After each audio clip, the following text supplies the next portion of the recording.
الحمد لله رب العالمين خالق السماوات والأرضين والصلاة والسلام على سيد الأنبياء والمرسلين وعلى آله وأصحابه وأتباعه وأهل بيته أجمعين. أما بعد فأعوذ بالله من الشيطان الرجيم. بسم الله الرحمن الرحيم. قال النبي صلى الله عليه وسلم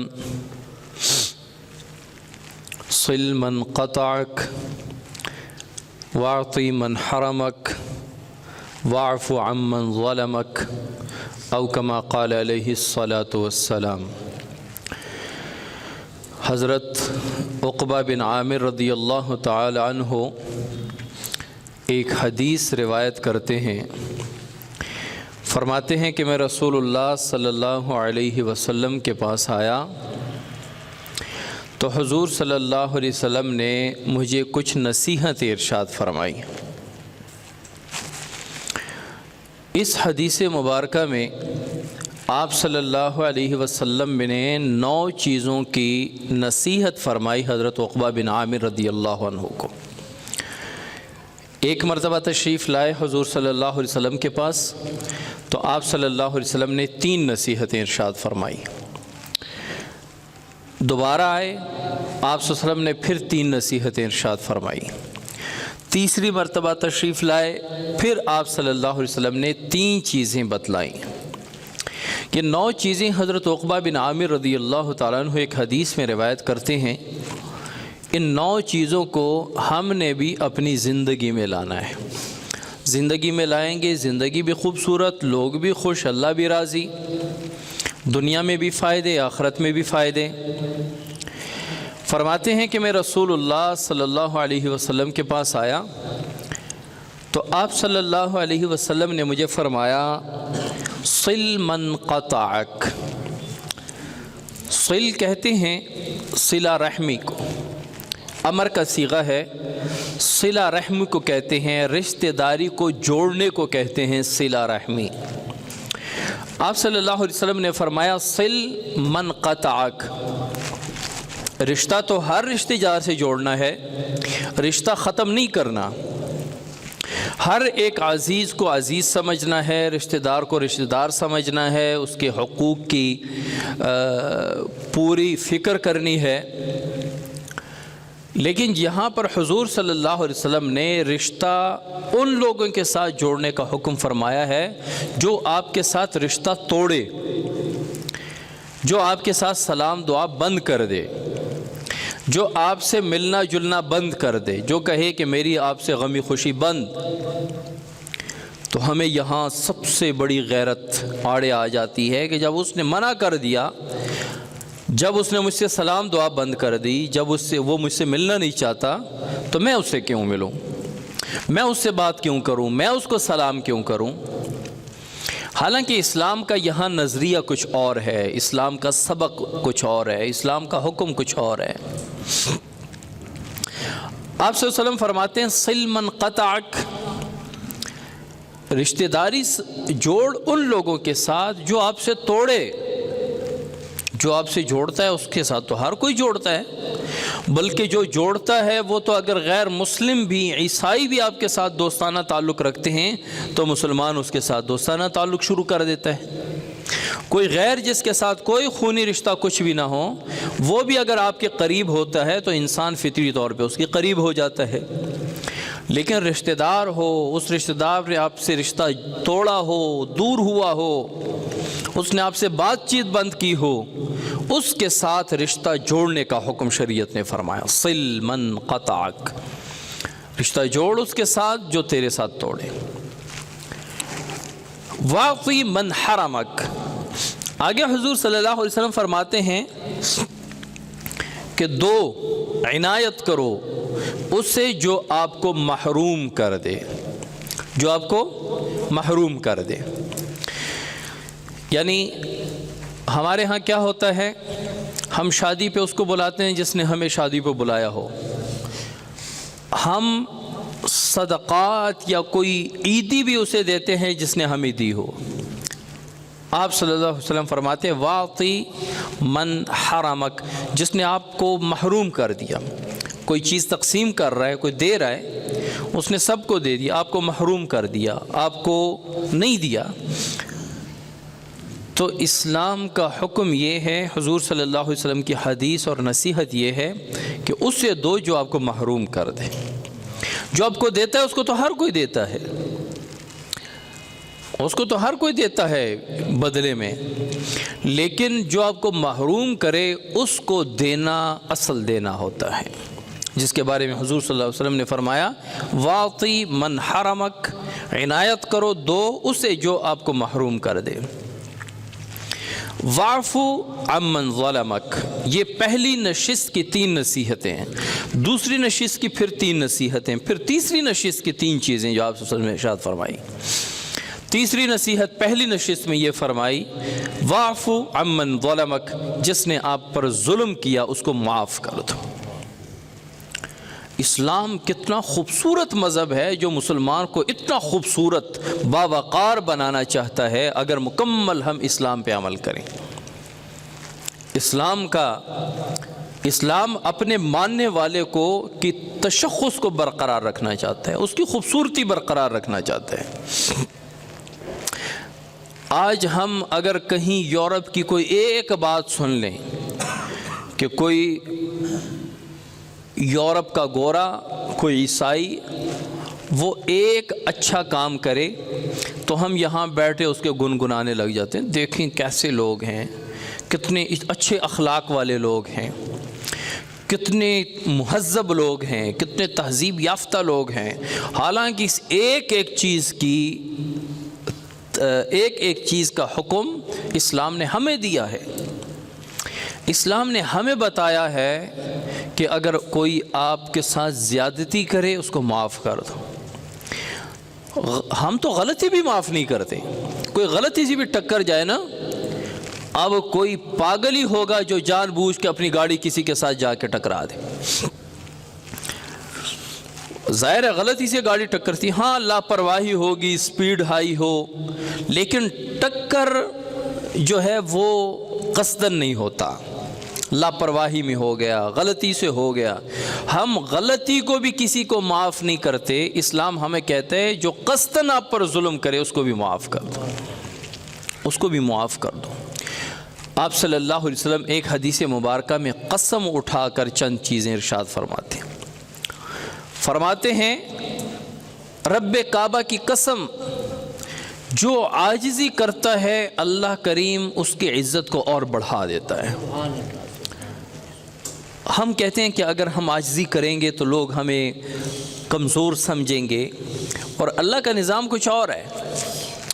اللہ کا نظام یہ ہے جو تکبر کرتا ہے اللہ اسے ذلیل کرتا ہے، جو ذلیل ہوتا ہے عاجزی کرتا ہے اللہ تعالیٰ اس کو بڑا بنا دیتا ہے، اور وہ پھر آہستہ آہستہ لوگوں کی نظروں میں بڑا معزز بن جاتے ہیں۔ ہم نے دیکھے ہیں بڑے غریب مساکین کو متکبرین ہوتے ہیں، تکبر کرتے ہیں، وہ مسکنت میں غربت میں اور ذلیل ہو جاتے ہیں۔ ہم نے بڑے پیسے والے کو عاجز دیکھا ہے، اللہ کریم ان کے اس مال کو، پیسے کو، عزت کو سدا بہار بنا دیتے ہیں۔ وجہ یہ ہے کہ وہ عاجزی کرتا ہے، اس عاجزی کی وجہ سے اس کی عزت اور بڑھتی چڑھتی جاتی۔ من تواضع للہ رفعہ اللہ، جو اللہ کے لیے عاجزی کرتا ہے، عاجزی اللہ کے لیے ہو، مخلوق کے لیے نہ ہو۔ ہمارے ہاں کوئی بڑا ہو، کوئی طاقت والا ہو، کوئی پیسے والا ہو، اس کے سامنے ہماری عاجزی فوراً آٹومیٹک ہم عاجز ہو جاتے ہیں۔ ہماری عاجزی ہوتی ہے، جی حضرت، جی سر، آپ کیسے ہیں، آپ کا سفر ٹھیک رہا؟ اور اگر کوئی ہم سے کمزور ہے مالی لحاظ سے، جسمانی لحاظ سے، اسٹیٹس کے لحاظ سے، اس کے سامنے آٹومیٹک ہمارا تکبر ہمارے اندر زندہ ہو جاتا ہے۔ تو کسی انسان کے اسٹیٹس کو دیکھ کر عاجزی کرنا یہ دراصل عاجزی نہیں ہے، یہ ذلت ہے۔ اور کسی غریب کو دیکھ کر بڑا بننا، یہ بڑا بننا نہیں ہے، یہ تکبر ہے۔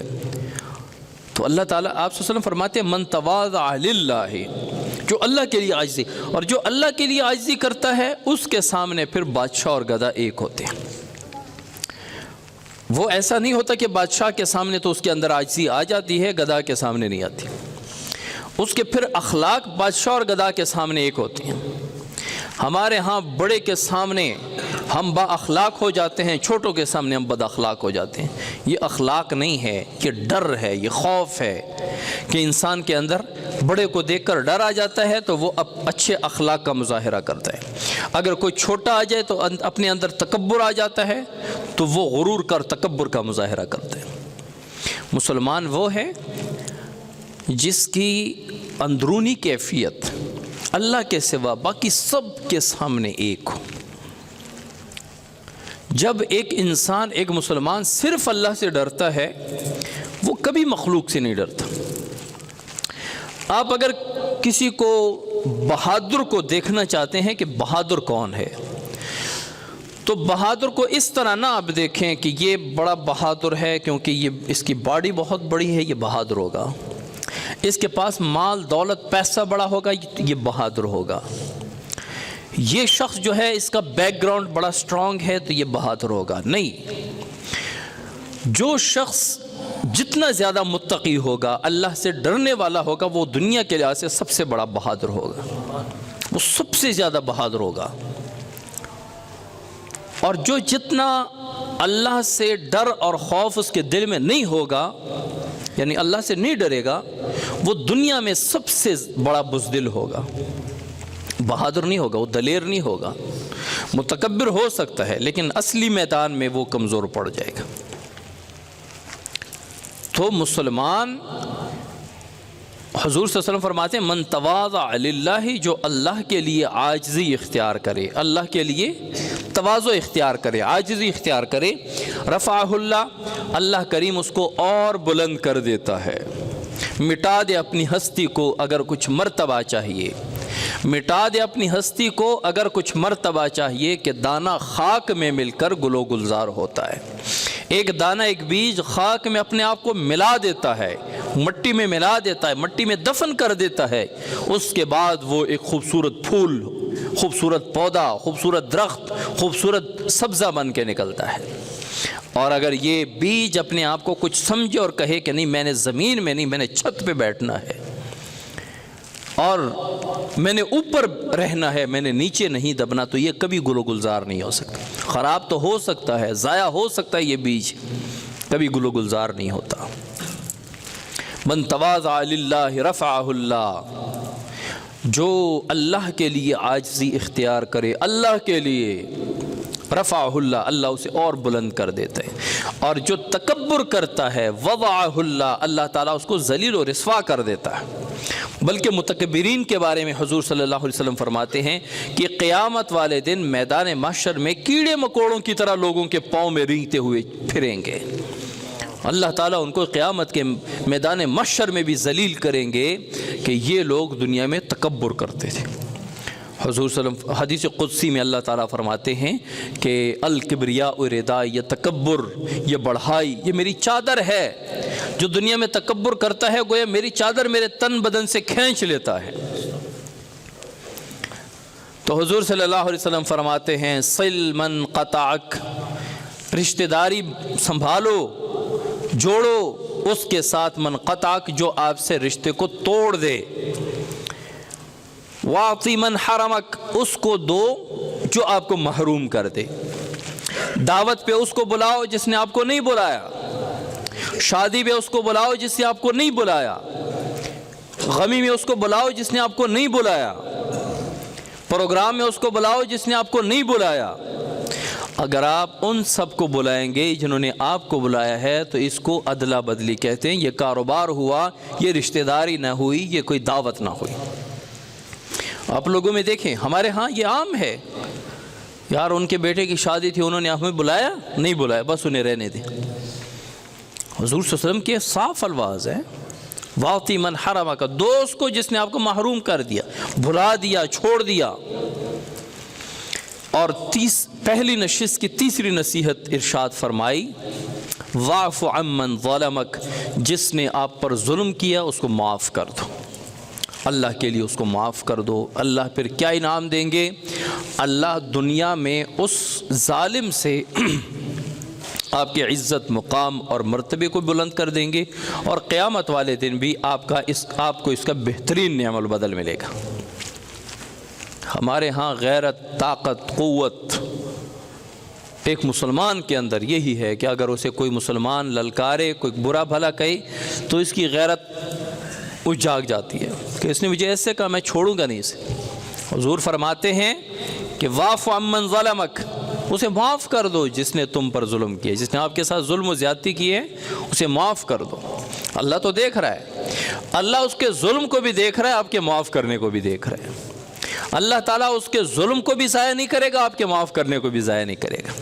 اللہ تعالیٰ اسے اس کے ظلم کا بھی بدلہ دے گا، آپ کو آپ کے معاف کرنے کا بھی بدلہ دے گا۔ آپ کسی کو معاف کر کے دیکھو تو صحیح، آپ کو کتنی لذت آتی ہے، کتنی خوشی محسوس ہوتی ہے۔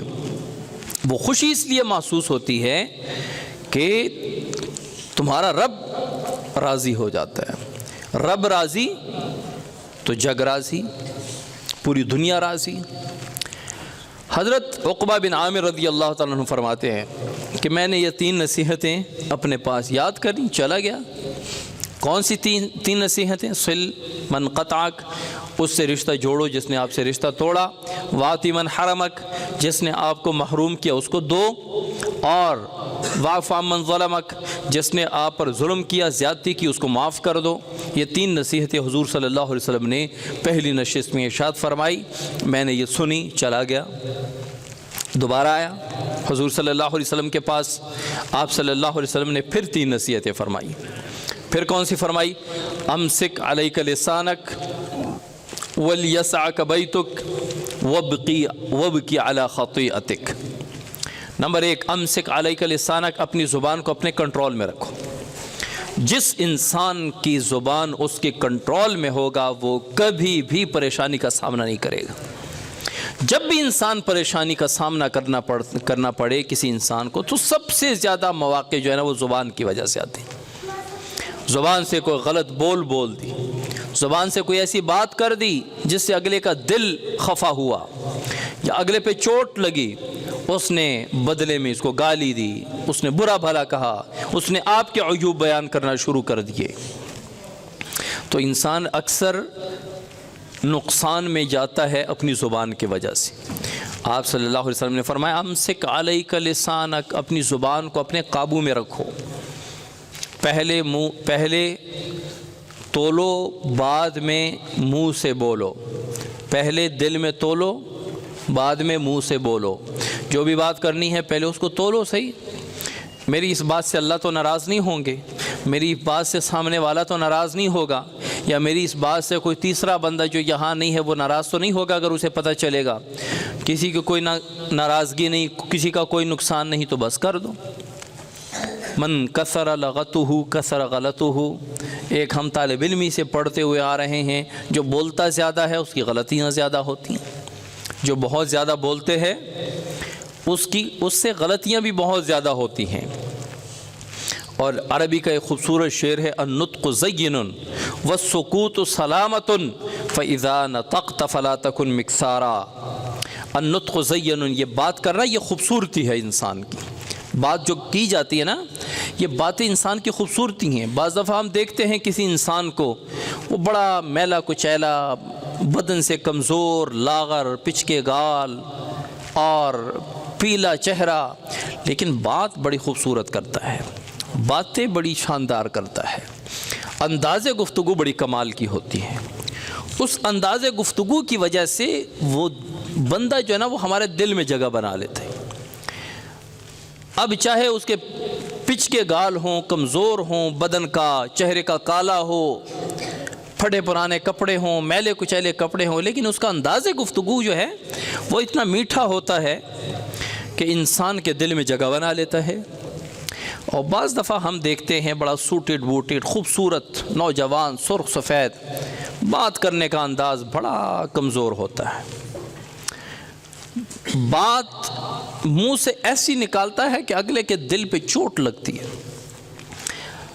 تو خوبصورت، ہینڈسم، پاک صاف کپڑے، خوبصورت چہرہ، وہ تمام چیزیں پیچھے رہ جاتی ہیں، اس کی وہ کڑوی کسیلی زبان آگے آ جاتی ہے۔ النطق زین، اصل خوبصورتی زبان کی خوبصورتی، النطق زین، یہ بات کرنا یہ خوبصورتی ہے، رہنا یہ سلامتی ہے۔